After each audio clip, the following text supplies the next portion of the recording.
At school, Russian literature was explained to us as a safe set of eternal themes: love, honor, duty, social conflict.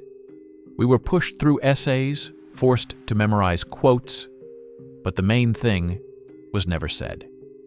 These texts were written in a country where every word passed through iron censorship. Any line, any phrase, first landed on the desk of an official who had the right to cross it out, rewrite it, or ban the book entirely. And this is where the key question arises. If the authorities were so afraid of free thought, what were they actually trying to hide? Officially, we are told that censorship fought against politics, free thinking, and criticism of the government. A convenient version. But something else is strange. Why, under the strictest restrictions, were texts allowed that today are considered harmless school classics? Pushkin, Gogol, Turgenev, Goncharov, Chekhov, all of them were published under the same supervision. And all we were taught to see in their books was morality, characters, a portrait of an era. As if these were simply artistic tales, not the only legal way to say truths that could not be spoken openly. If you read these works not through the eyes of a school textbook, but as a cipher, the picture changes sharply. Rigid censorship forced authors to hide dangerous things in tiny details. In a strange remark, in an odd line from an old woman, in the choice of a measurement unit, in the description of a boot or a garden. Where the teacher saw a linguistic nuance or wordplay, there could be a blow to the official version of history. Not open protest, but a quiet whisper. We remember how things really were. 19th century Russian classics, seen this way, stop being just literature. They turn into an encrypted archive about the world before the catastrophe. About a flood still remembered by the grandmothers of the characters. About mammoths whose hides were used for boots. About people more than 2 meters tall. About a warm climate in central Russia. And strange electrical machines collecting dust in study rooms. All of this appears casually, without emphasis, exactly how you write for those who, being in the know, will understand. Censorship, then, appears not just as a filter, but as a massive blade cutting away memory. Anything that directly hinted at the real flood, the war, the climate shift, the collapse of civilization was erased. And writers had to mask the truth as anecdotes, fairy tale elements, and everyday scenes. The school system, that later gave us the correct interpretations, simply cemented this censored version. It taught us to see everything in the classics, except the most important thing: traces of a recent world that someone tried very hard to erase. And it is with these traces that a conversation begins, one from which it's difficult to turn away. Now that we've agreed to look at the classics not as a school curriculum, but as an encrypted archive, let's open the first truly dangerous topic, the one always blurred in school: the flood. Not the biblical one, not somewhere in ancient times, but the one that for 19th century characters sounds like the boundary of their own lives. In one well-known novel, a grandson jokingly calls his grandmother's book antediluvian. For us, it's just an idiom, drilled into us by the school commentary. But the grandmother suddenly pulls on the reins. You were born after the flood. Write your novels if you want, but don't bother us. She doesn't smile, doesn't make a biblical reference. For her, the flood is a real watershed. There were those who lived before, and those born after. And this is said not by some prophet from antiquity, but by an ordinary land-owning woman whose youth fell on the very first years of the 19th century. If we take her words seriously, everything breaks at once. The flood stops being a pretty legend and becomes a recent catastrophe, still remembered within families. The old remember one world, the grandchildren already live in another, dismissing the stories as old nonsense, and here the classics begin to flicker in unison from many corners. Some authors mention antediluvian mammoths. Others toss in strange asides about mammoth hide used in ordinary peasant footwear. It's delivered as casually as if they were talking about a cow or a sheep. We are told mammoths vanished thousands of years ago, but the skin used for boots does not survive thousands of years. To be usable, the carcasses would have to be relatively fresh, meaning someone still remembered these giants alive, not as museum bones, but as part of the normal world. And this is not one stray line but a system. Antediluvian in Chekhov, mammoth skin boots in Turgenev, the grandmother's confident remarks in Goncharov. To this, modern facts, also quietly omitted in school, add even more weight. Some tusks show a strange radiation background, many times higher than normal. Some bones have clean metal tool cuts. The picture becomes inconvenient. Creatures remembered by the classics as recent carry traces not of a gentle ice age, but of something harsher, technogenic. As if they weren't frozen by natural cold, but swept away along with the world they lived in. And all of this fits into a single time frame. The oldest generation of the 19th century still recalls before the flood, while the young know nothing but the new climate, new authority, and new version of history. The official line pushes the flood into the gray zone of ancient times, while writers, constrained by censorship, leave small but tenacious hooks for us. Phrases which in literature classes are labeled figurative language actually read like direct markers. The world before and after was divided by water and something far worse than a simple river overflow. The flood and the mammoths are still not everything. Now let's look at how the classics hint at the most frightening part of the rupture. A war that never made it into parades and memoirs. Not a local uprising, but a total system of control that held the entire country in a vice.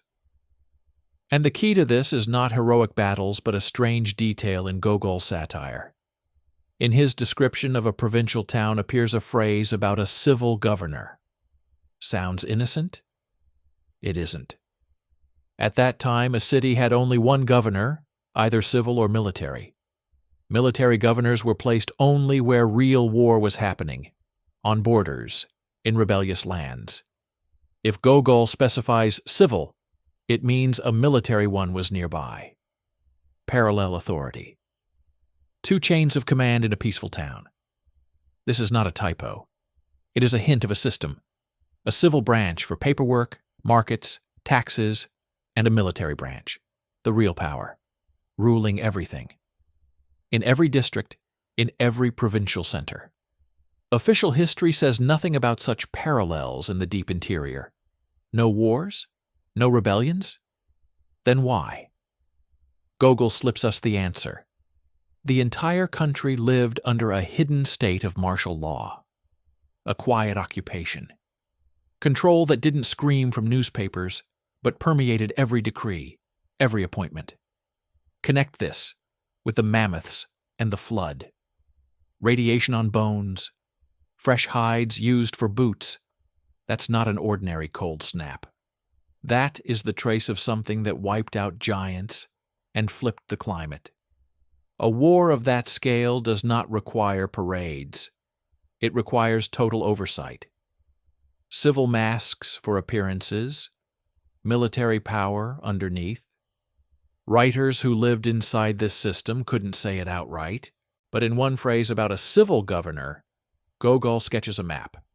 The empire is not a peaceful state, but a territory under a hard fist after a great calamity. And it's not the only clue. Similar details repeat. Hints about dual power, about officials with military eyes deep in the interior. It all fits into one line. The catastrophe erased the old world. The war finished the remnants, and the new power secured itself through parallel control. Censorship cut any direct descriptions of this, leaving only satirical hints. School lessons turned these hints into typical Gogolian techniques. But beneath the satire lies a cold fact. The country was in a vice grip, and the classics saw it every day. If the flood and the war were the collapse, what existed before? The classics draw a climatological picture that today seems impossible. Take Turgenev. In his stories, a Kaluga landowner sends sour peaches from his garden as a gift. Peaches in Kaluga. Who today can imagine such a harvest in central Russia? This is not southern exotic produce. It's an ordinary garden of an ordinary local landowner. A marker of a warm, mild world where central Russia bloomed like the South. Then, same author, different story. A character wears a thin yellow nankeen coat in winter and summer alike. Light cloth, no lining, in winter. This is possible only in one climate, when frosts barely bite and snow is rare. Yet in the same texts, the opposite flickers. Peasants wearing heavy winter fur hats in midsummer. They sweat. They suffer from heat, but put them on anyway. Why? Because the weather changes sharply, unpredictably. The old still remember warm times. The young already wrap themselves up by reflex. These are not random touches. The world is on the brink. Some still wear summer clothes in snow. Others hide from cold in the heat.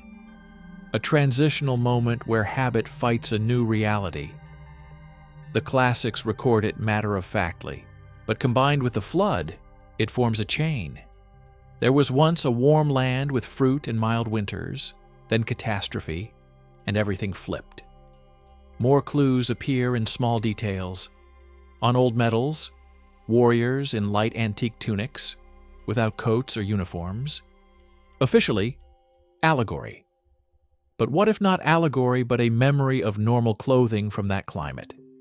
On Russian gravestones, statues of mythic goddesses in thin dresses.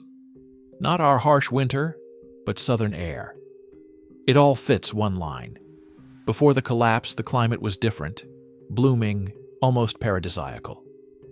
After, cold, fuel shortages, drastically lower harvests. And censorship works here too.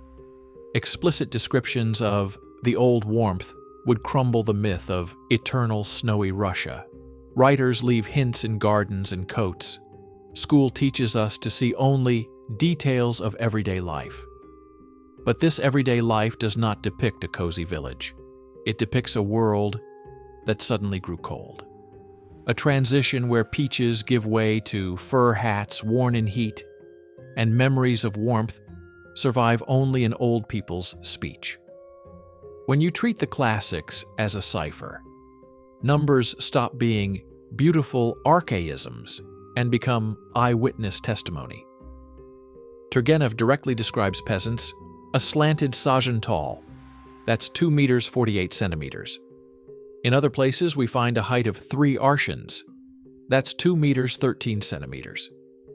And these aren't circus freaks or fairground curiosities, but ordinary village characters. Pushkin, as if in a children's fairy tale, gives an even harsher marker. A newborn 1 arshin tall, 71 centimeters. Today, that height is normal at the end of the first year, not the first minutes of life, meaning body norms were different. People were larger, so large that our average person would look like a teenager next to them. With this in mind, architecture suddenly aligns. Giant doors, portals 2 to 3 times human height, windows whose lower edges are above our head height and whose upper edges disappear into vaulted darkness. Columns impossible to wrap your arms around. Interior volumes where our modern ceiling could fit twice. If you take a slanted sagen as a normal height, these proportions stop being imperial extravagance and become simple ergonomics. A world designed for a giant body, for a different stride length, reach, and eye level. Now, technology.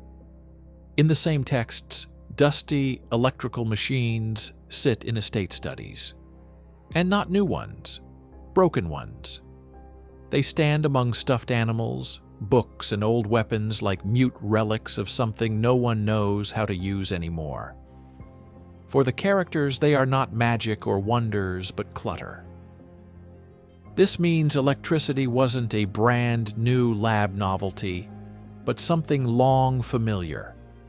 Familiar enough that its fragments remained in homes like forgotten furniture. This perfectly matches photographs from the late 19th century. Trams without wires, early electric cars, electric lights, followed by a sudden rollback to horses and mud. As if the old network was simply switched off, and the new wired electricity with meters was imposed later. And finally, the most painful, time. The classics keep shifting chronology, as if the past stands very close. Turgenev calls a contemporary a man of the old century, before Peter's time, as if the gap between them isn't about 150 years, but one generation. In another aside, the name Ivan Vassilievich is used as if it's recent, not distant chronicle. If we remove school commentary, the message is simple. For people of the 19th century, antiquity wasn't that ancient. This looks like time compression after a catastrophe. When a large layer of history collapses, memory folds centuries into a single, recent past. Which is why pre-Petrine feels like yesterday, and antediluvian sounds like a grandmother's everyday word, not a myth. Let's gather the pieces. Height, a slanted sagen as a norm. Architecture designed for that height. Broken electrical machines in everyday life as fragments of advanced technology. A sharp, climatic shift that caught people in light coats and forced them to wear fur hats in summer. A flood remembered by elders as part of their lifetime. Dual authority in peaceful towns as a sign of quiet occupation after a great war. This is not a set of coincidences.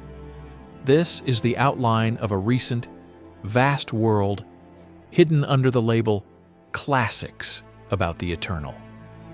And all the writers, constrained by censorship, could do was leave crumbs, a precise unit of height, a strange remark from a grandmother, a dusty device in a study. That is enough to keep us from mistaking the scenery